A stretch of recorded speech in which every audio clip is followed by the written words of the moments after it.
ai pri katina kuma ra kai lo pen he ko me ju taiอันนี้ตรง Sunday School ตรงอาจารย์วิ่งที่ให้เข้ามา commission ตรงท่านเนี่ยเข้ามาตาเราจะเข้าทำไมเข้ามาซาโลนี่แท้เข้ามา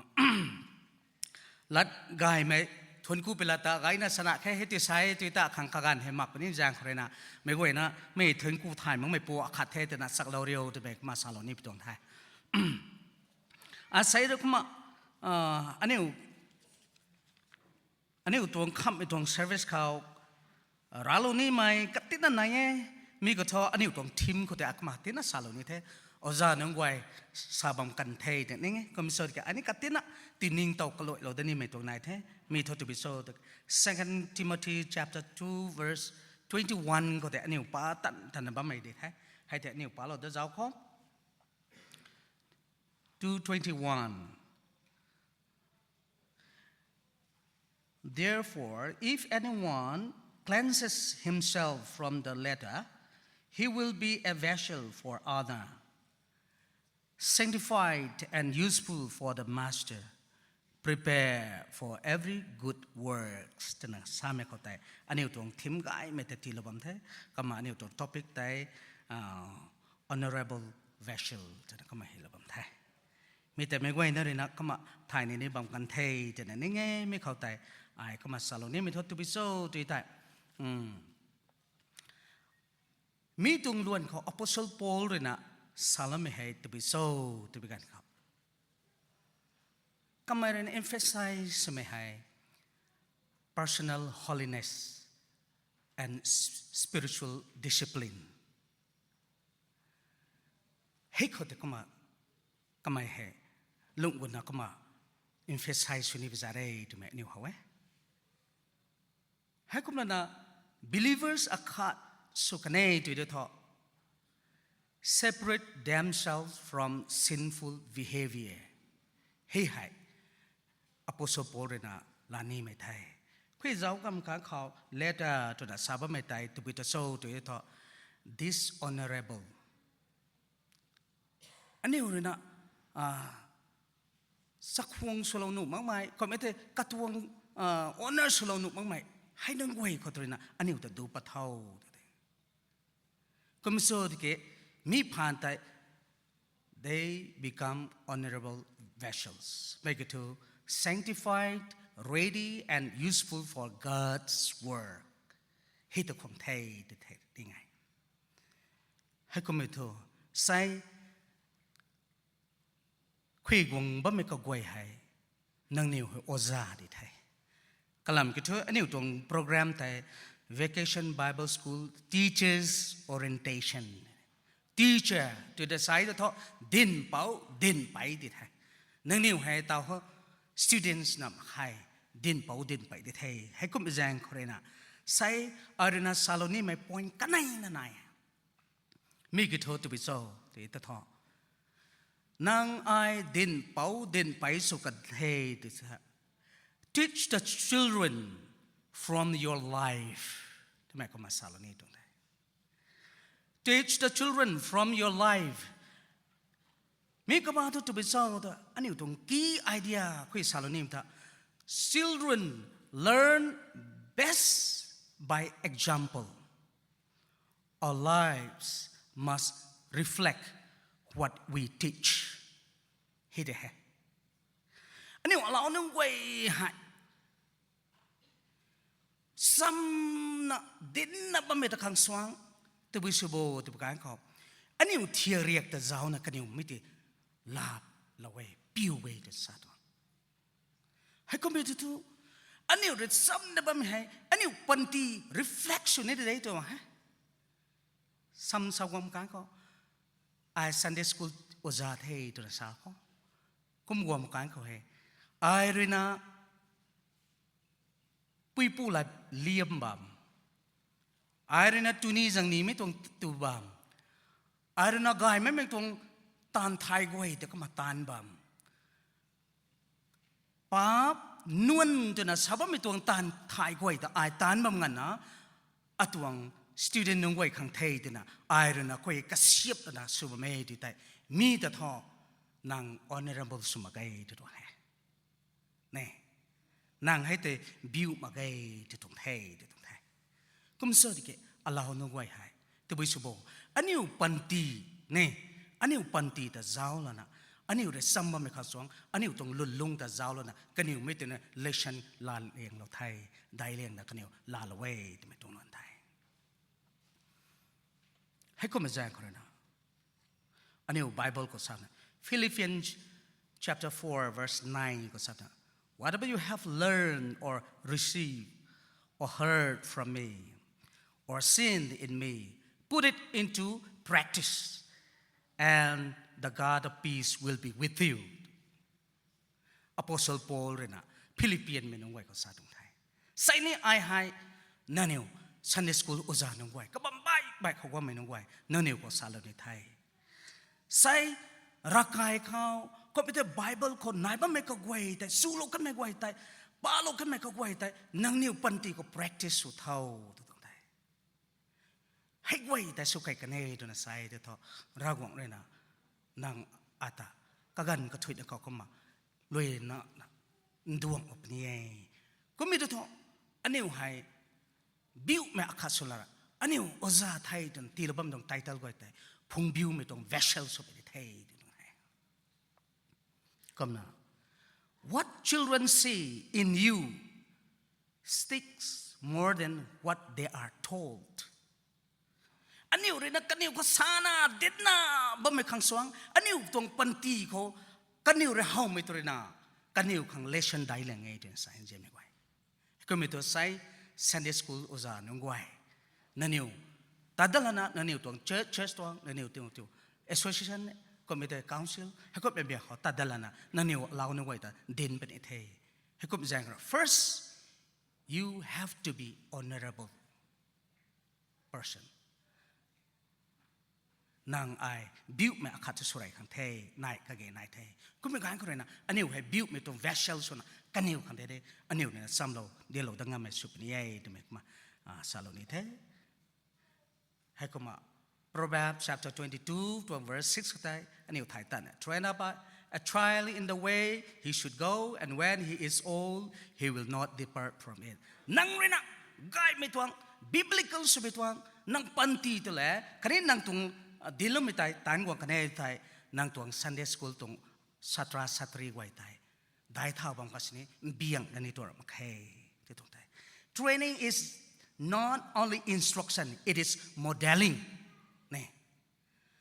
อันนี้ให้ก็ไม่ชุดนั้นไม่ไหวให้ instruction ตีนะบางตัวนั้นมาให้ที่คิดกันดีอยู่ที่กระเสียบตรงไทยบีดุมอักขระนั่นนะบวยบ้องก็เทกระเสียบแล้วนะ any form any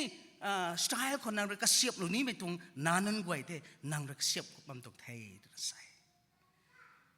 เหตุนี้ไทยสุยนะก็มาไทยเราเข้าทำไมก็มาสาลนี่แท้ให้คมดัลนะมีนั่งให้เท่าโซ่ทำไมไทยนี่ไทยเข้าโดนสายต่อไอ้ที่นั่นสาลนี่แท้จะไปโซ่กันก็เราหนุ่งไหวเตากันก็ไปในนิ่งติงในกันไทยบุญในบุญถมปรับเตอสมาร์ทโฟนได้ก็มาเฮ็ดนะก็มาเจ้าไทยไปกันแท้ดงไทยมักแสะนี่ให้ก็ไปกันก็อันนี้ให้นาหนุ่งไหวไตจะไปสุนัขซ้ำก็เตาที่ที่ทออันนี้กันดีตรงเน่งติงนะเขาก็เกยให้แต่ในทออันนี้งำนำใครรากหวังตรงเน่งติงรากหวังของงังแล้วค่ะอันนี้ก็เกยนายเท่แต่ก็มาซาโลนี้ก็มาดักอันนี้รากหวังก็ไทยเป็นน้องไว้ทอตัวไปสุขต่อตัวทออันนี้ทวงปันตีเขาอันนี้ทวงลุนเลียอันนี้ทวง dress code นั่งกันนะอาลาวนุ่งไว้ขังทอ lesson ดิแท้อันน่ะปุย class ซาเดียวLKG ก็ไม่อันน่ะปุยอาดาเลยเรียบไหมก็ไม่ให้ติ้งกุมปะไดด้วยนะเดี๋ยวออฟฟิศเขาเสร็จแล้วให้มิสเตอร์แมดัมนุ่งไว้เท่งกว่าไงกุมการเขาไอออฟฟิศตัดนักวงดรับกว่าจะเขาถึงวงดรับแกบ้าบ้าอัสมิสก็เลยดอกไก่ไปกระทรวง expression เลยสินี่ก็เลยดอกไก่ไม่เอาวะตัวช่างตัวเท่าสุดเลยอัสก็ไม่เรื่องอาตดวงเราก็มันน่ะอาคังกินได้จอยได้ลาเราก็มันก็ไม่กระตุ้นไปบ้านเนี่ยเขาไก่กันแล้วนะในคลาสที่กุมปะไดยันนั่นเองอันนี้ตัว education ตัว department ตัว board members madam ขาดเองนะ ก็ไม่LKG ก็กูบ่ไม่นะอันนั้นเรานักคลาสที่กูปัดได้ต้องไปปุยสิเนี่ยเต่าตัวหกสี่เมย์หกไอ้ไหมก็เขาปัดนั่นนายมาบ่ไม่ไหวแต่เต่าตัวหกถ่ายเท่านั้นสิ recognize สุดถ่ายเท่านั้นสิให้กูไม่ต้องไหวแต่อันนี้เดียนสุดเป็นไทยอันนี้ Bible ก็ซาก็มา1 Peter 3 verses 3 to 4 ก็ซาก็มา whose adorning let it not be that outward adorning or plaiting the hair and of wearing of gold or of putting on of apparel, but let it be the hidden man of the heart in that which is not corruptible, even the ornament of a meek and quiet spirit, which is in the sight of God of great price. Mi ko ta agay na sa damak sen to biso kan ko. Let us not focus on the external beauty sa to hena. Nei, but to cultivate inner character, a gentle and quiet spirit, reflecting humility and peace, is precious to God and far more lasting than physical appearance. อันนี้กับปุยได้ก็มั่มสิโตคุยหายปีเตอร์เลยนะโฟกัสไปท้อ inner character แต่เดียนะกันหลงไม่แต่เดียนะก็แปลงคนนั้นเขาก็ให้บังเสกกันหลงเขารุมแบบไม่แต่ท้อตั้งตัวใครเล็กตาเนี่ยให้ก็ไม่เขาไว้แต่อันนี้ปันตีเขาเอาแล้วน้องไว้แต่ดินไก่นี่ไม่เขาไว้หาย first นางไอจะไม่หายhonorable vessels ไรได้ตรงไหนมีตังคนน่ะน่านั้นไว้ที่เนี่ยเจ้าตะขังไทยที่ไปตรงไหน God values a heart of purity more than outward beauty. Our clothing should reflect inward godliness. มีเขาแต่เนี่ยตะเข้าที่ไปตรงไหนมีทุกคนมาอันนี้เจนไม่ Sunday School อาจารย์ไว้ Be a living example of trustworthiness, and prayer, worship, kindness, and obedience. Children are watching. Be the kind of vessels you want them to become. ไม่ไกลตัวนี้ตัวแต่ first ไอ้ไกลนี่ถึงไงเนี่ยให้ก็ไม่ต้องลงนิ่งไกลไม่แต่เดี๋ยวป่าเราเข้าจะไม่ให้ก็มาสักดีเราดีแท้กันไหนไหมขับไหมเลยนะ teach them compassionately เนี่ยนั่งไทยบำหนุได้นั่งไปนั่งข้างเก่าบำหนุได้But if you don't have love, nang zian may magay tatay. Kung compassionate chulunga magay say tatay, nang tuang ram thai guay tay, nang khawgay may guay tay. Mi tuang alaw no guay ko ta lim gut ngam ni tuang may na. Nay, hay kom jang kore na. Children prosper under love, patience, and kindness. Teaching without compassion.hardens heart. Zian may magna nang din ka na dito kaniw tong lungning ta tina provocative sumitong tiyak ko lalo kaniw tong puat na ito. Hay ko mazang ko niyo allow nung way ko din ni may hay with compassion. Zian ire ka zaw na aniw he allow nung hang din ni bizat hey. Colossians chapter 3 verse 21 ka Father, provoke not your children to anger, lest they be discouraged. Nay, Apostle Paul na advise puipu kao ko bit usa nong kao diba to avoid harsh treatment or constant criticism of their children. Instead, they should raise them with love, endurance, and encouragement, so the children do not lose heart or feel crushed in spirit. Nay. อันนี้วันนี้อุตส่าห์สุดท้ายเราหนุ่มก็จะดินนี่ไม่แจ้งคนน่ะไรปลดไม่แทกแต่นี่ดินนุ่มใคร even government เนี่ยอันนี้ corporal punishment ที่มีแต่เต่าให้ crime ที่ไทยแต่นิวสาวน์ได้ให้ก็ไม่ใช่คนนั้นเฮ้แต่สาธารณะ secular เขาจะเสด็จก็ไม่ทราบบ้างก็อันนี้อุทธตัววิสุทธิ์ก็ตัว with compassion อันนี้อุเซียนไม่ได้กระซ้ำกันอยู่ที่เหตุดีขนาดที่ไทยจะต้องไทยให้ก็มาเพราะว่าเมื่อยิสุคริสต์เนี่ยเราหนึ่งไว้แต่ Matthew chapter 19 to 14ก็แต่เราหนึ่งไว้แต่อาแดงเขาวางกันที่ว่าทิ้งเราเร็วแต่ก็ไม่มาสักกันไงให้ก็มาไรมีตอนเทสซาโลนิกากันไหนตัว 7 verses 8 that instead we were like young children among you just as a nursing mother cares for her children so we care for you because we love you so much we were delighted to share with you not only the gospel of God but our lives as well our lives as well นี่มีแต่อันนี้สัตราสัตรีนึงว่าอันนี้ตัว Sunday School ตรงเราหนึ่งไว้ข้างใต้อันนี้ไม่ได้ตีข้างในไทยโป้ด้วยนะไม่เขาสบายไม่ต่อ His ministry with deep affection and gentleness like a nurturing mother he and his companions didn't just preach the gospel they share their lives and love with the believers ท่านใจThis shows the heart of a true spiritual leader selfless caring and relational มีให้อันนี้คนนี้แต่โอซาสุนับมาอันนี้คนนี้ก็เกนายเทใช่ไหม Ministry to children should flow from genuine love นี่กัดสันข้างหน้ารับไม่นู่นนะดิกันนุ่งไว้เลยนะก็เป็นเชิร์ชตรงแคบิเนตเลยนะเราปนังไอสวมแผลไอสุจินะสวมตรงฮะแต่กลุ่มน่ารวยเราก็ดีอ๋อตัวน่ะสวมตรงตัวไม่ตรงลงนิ่งนายนะสวมแม่ที่ท่อ you won't get any blessing you're wasting your time energy everything but you won't get blessing นี่ให้คนเป็นแจงคนนะอันนี้ขังเท่ามงตะตีเรากันเทใส่ต่อ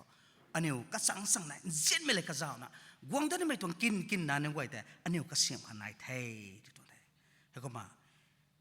use loving words passion correction and encouragement เนี่ยเสียงไม่ละแกงก็ไม่ได้แข่งทายนะก็เดียวแต่ซ้ำละไม่ก็ไม่ได้ตีนะสุ่มทุกละไม่คันนี้ตีกระติ้วเท่าไม่ได้เลยนะอันนี้ตรงดินไม่ตรงเทียกเรียกแต่ก็มาสู่ในตรงไทยแต่ตรงไทย Remember every child is a soul in the making sensitive to how they are treated นี่ก็เดียวเขาตีเราก็ไม่ตรง treatment แต่กับมากุมข้าไปตรงกันให้ต่อไปนั่นเองที่มีกันแต่ก็ไม่ใช่คนนั้นอันนี้ teach them compassionately เสียนไม่เลยก็จะนั่งนิ้วเดลเราเนี่ยได้ก็เสียบเราเนี่ยได้ที่มีตรงไหนก็มาสอนเราเนี่ยมีตรงไทย to ครับไม่เข้า conclusion กันนะครับ to raise honorable vessels we must be honorable vessels นี่ let your life preach the sermon and let love guide your teaching the next generation is watching and listening may they find Jesus Christ through your life and your love นี่มีไม่กล้วยนะลงเนงคนนายประมกันเทที่ไม่หายกับมันเนงเทอันนี้วงได้ไม่ทันกินนะนึงไว้ข้างหายอันนี้บิ้วไม่อักขสุลนะกันนี้เทบิ้วไม่ตรงpreaching บิ้วไม่ตรง sermon ก็ไม่ได้บิ้วไม่ตรงปันตีเขาแต่อันนี้เลยนะลุงเรียนลุงดาวนะเราหนึ่งไว้แต่ปู่บอกว่าเยซูคริสต์เขาว่าไม่สุขันเดียวว้าวตัวแม่อันนี้ตรงลุงเรียนเขามานายเราเขาตัวแม่เขามาสารลุงนี่แท้ไอ้ไก่สินะคำท้อนายตรงเด็กคำสกัดให้เตะนะเขามาบิ้วไม่สุดเขามาไอ้สารลุงนี่ไม่ท้ออันนี้ vacation Bible school คดี Sunday school ให้ก็เป็นไงอะไปนะคะ importance way กลัมกิทูอันนี้ที่น่ะ example ก็แสกนายไม่ก็ตัวบิสโบกันก็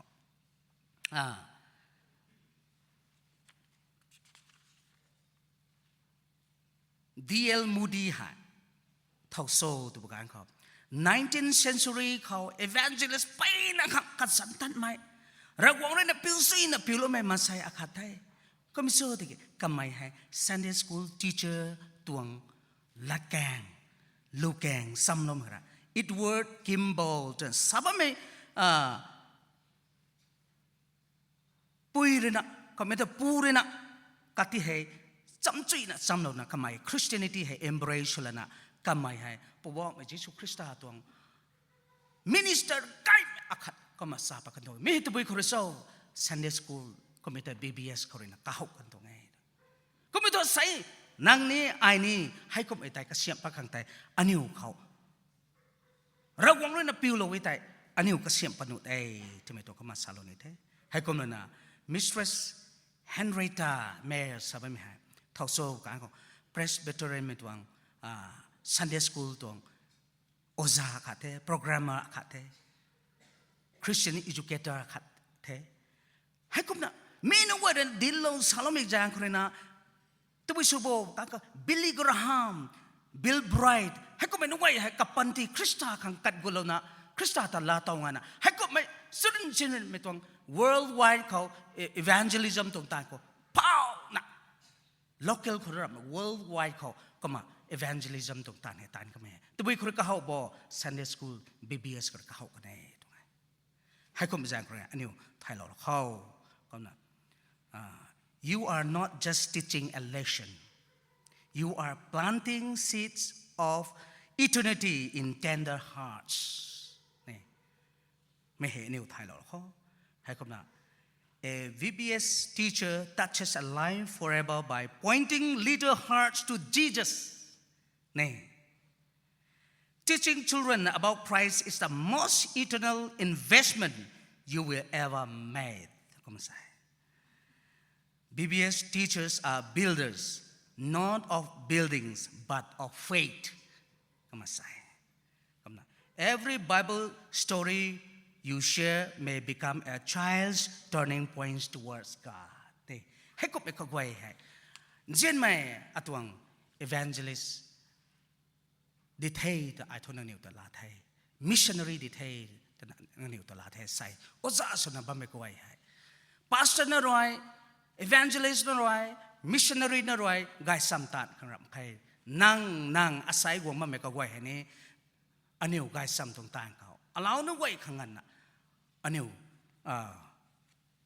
เบาลงนุไปทวงที่ปลุนุไปทวงมาใส่ขาดไอ้เทยก็ไม่ใช่ใครนะอันนี้เท่าโซ่ที่ตัว honorable vessel ที่เทยให้คุ้มแล้วนะ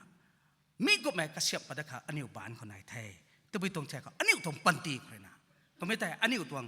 เจียนไม่รำดินที่เราไม่เข้าใจนายเป็นไทยแต่ไม่สาลได้เราไม่เชื่อไทยให้เขามาต่อทูอันนี้คอมมิชชั่นตรงต่างแต่เขามาตามนั้นไม่ไกลตรงไทยแต่ดิ้งไทยไอ้กระตุ้มไม้นะเขามาตั้งใครละเขาอันนี้อุตส่าห์ไว้ให้ต่อทูคุยวังดิ่งครั้งนี้นุ๊กมันไปแจ้งคนน่ะไม่ไว้นี่แต่คุยแต่ไอ้เขามาสุรปนิไทยไม่แต่ไม่ไว้นะการนิ่งสวยนะนิ่งเราท้อก็มาใส่ให้นั่งนิ่วตานั่งนิ่วตวง church ไว้นั่งนิ่วตวง fellowship ไว้ก็ไม่ต้องนั่งนิ่วตวงassociation ไว้ council ไว้บางปีใส่ให้นั่งนิ่วตา Sunday School อุตสาหกรรมไทยนะเดินวงเราไปแจกนั่งนิ่วตาเราวงตรง calling night ไทยเด็กก็มานิ่งไทยให้คนไปแจกคนนะต่อทุกอันนี้ใส่ไม่ตรง orientation ให้รวยโลแล้วนะชวดไอ้แต่อันนี้ตัวเชิร์ชเขาอันนี้ตัวกายตลาดนะ BBS ให้เขาประเทศไทย Sunday School ให้เขาประเทศไทยให้เขาไปแจ้งคนใส่นังเนวเลยนะโอ้จ้ากายไม่เขากายไม่ตรงปรีกิ้งเต่าเราก็ไม่เขาไหวตายใส่ทุนนังเนวราตประเทศไทยมีแต่ราตมันไม่หูเขาระวังเขานังเนวที่สิลประเทศไทยระวังเลยนะนังเนวที่เท่าไทยประเทศไทยมีขังตัวนะเนวเต่าให้เขามาตาละเขาก็มาไอซาโลเนียJohn chapter 15 to 16 ta kama palo ni them kama sai nang niu rui atakapa tu hamei nang niu tat na ka thai ting sang nai bam ni mai thai in thai khang ai rui nang niu takapa lo na lang lo tu ngai kapa lo na lang lo tu ngai kum pu khao nang niu rui apu khao azan khao nai mai gwaiก็ไม่รู้ที่เราปวดก็มาใส่อันนี้เรื่องนี้ ตานี่นะก็ไม่ได้อันนี้เลยนะชุนีนะใส่อันนี้วางเตาตัวมาไงก็ไม่ได้ by accident อันนี้ใส่วางตัวมาไงก็ไม่ส่วนที่รากวางเรนอันนี้แต่ predestined เราตั้งไทยก็ไม่ได้รากวางเรนอันนี้แต่ก้าวเราตั้งไทยก็ไม่เลยนะชาลาเวไอ้เลยนังนิวตากระปะเรานะลังเราตรงใดตัวไปข้าง for the good words นี่กายไม่ตานข้างกายไม่ตานข้าง Sunday school BBS ตรงโอซาสุขังนังนิวตากระปะเราตรงไทยตรงไทยก็ไม่แจ้งใครนะนังนิวตรงลงนิ่งไว้เขาแต่ก็มาไม่ตรงลงนิ่งแต่อาจจะกระปะเราไม่เห็นรากวางได้ถึงเออันหนึ่งชนะวางตัวเองนี่ที่ไม่สุนแต่ก็มันนายเราปะโทที่ไม่ก็มาสารนี่แท้ก็มาตาวโทละเรียนสมัยกันนายเป็นนี่แท้ไอ้ก็มาสารนี่อันนี้ละเรียนสมัครเข้าให้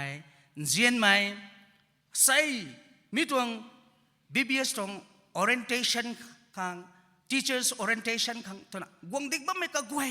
แต่ทอโอซาข้างไทยแต่นั่นนี่ church ไว้ในนี่ตัว session ไว้ fellowship ไว้ดีวงเราไม่ก็กวยทอคริสต์แต่สักวงสมัยชนะใส่เตาละดิ่งละแล้วนักเขานั่งนิ่วมาทักขัดก็มาดิ่งเท้าเราปัว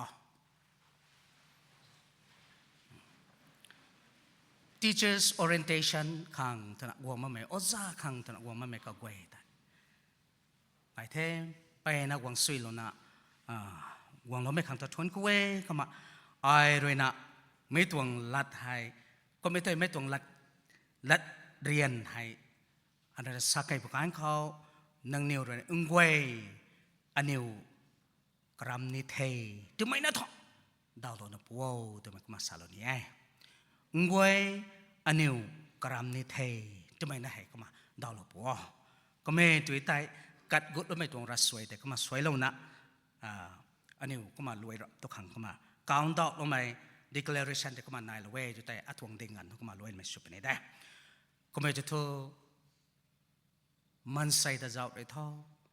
รักหวังตาเจ้านะรักหวังตรงมาเขาคันนี้นังนิวตรง leaders ตรงไว้มาเขาminister มาเขาไม่เห็นนางนิวได้ดาวตรงเทนางไอรากวงท่าเจ้านะลุงนิงตรงมิกรากวงท่าเจ้านะนิวดาวหลบปะโทจะไม่มาสาลนี่เทไอสักไก่กันเน่จุยแต่งวยอันนิวกรามนิเทจะไม่ให้มาดาวหลบปะโท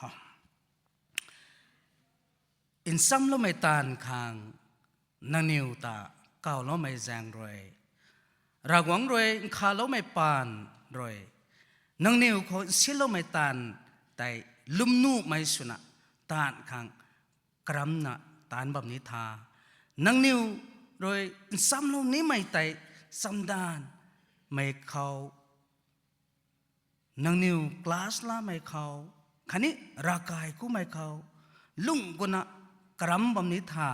คันนี้นังนิวตวงลัสซาคันนี้นังนิวใครเรียกโดยกันนิวตะ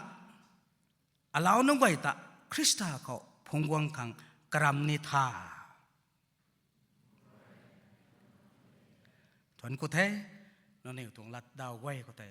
ใครเป่าคริสต์เลยนะสวยเหี่ยมจีเราไม่สุกันนิวท้อก็ไม่จุยท้อไม่เว้นะรากวงตะเจ้านะมิกตงเวเราคำพูดท้ออะไรนะก็มาสวยเรานี่แท้ไม่เว้นะรากวงท่าเจ้าหลบวัวก็มาคัดกุดไม่รัสวยแต่ก็มาสอยเหล่านี้ถึงแสงรากวังอันนิวปูอันนิวตะกตานตานขังเก่าแล้วไม่ปูคันนี้เจ้าเจียนคันนี้ปุ่มตันทีนี้จนเรียนแล้วไม่ปู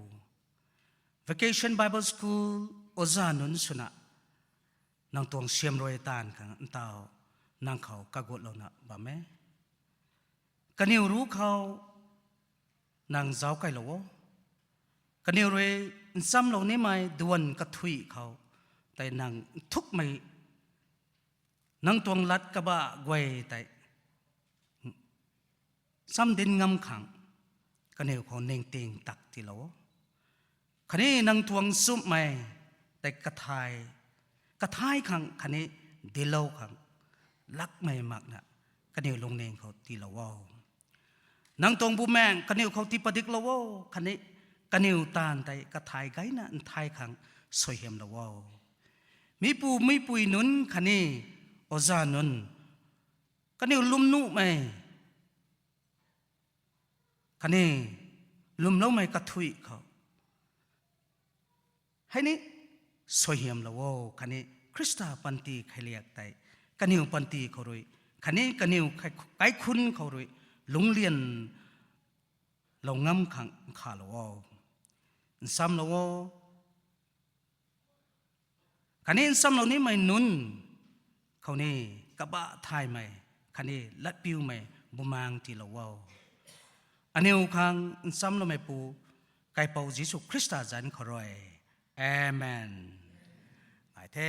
มาตาขาดไอเข้ามา declaration แต่เข้ามาเขาเราคันนี้ตัวแต่นิวลอยไม่สุดนี่เท่อาศัยตาริกปงู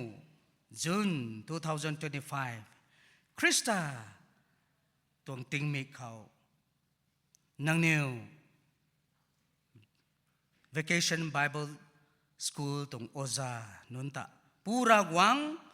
นายเอ็มพาวรากวังบุแมงทำไมรากวังกระทมเรอคันสมัยรากวังจันเขา Reverend Hopping Rep ไม่ Associate General Secretary RBCC ไอเรCommission สลาวเทคันนี้กาวดาวเหล่าเทไก่เป่าคริสต์จันครอยอาเมนในวันนั้นบ้านเราเราเขาแต่เทน้องไก่เราได้ปวดท้องก็มาใส่ครอยเท้านะอันนี้เจสคันนี้อันนี้บัมบัมตะละนะก็ไทยไงนะไทยไม่ต้อง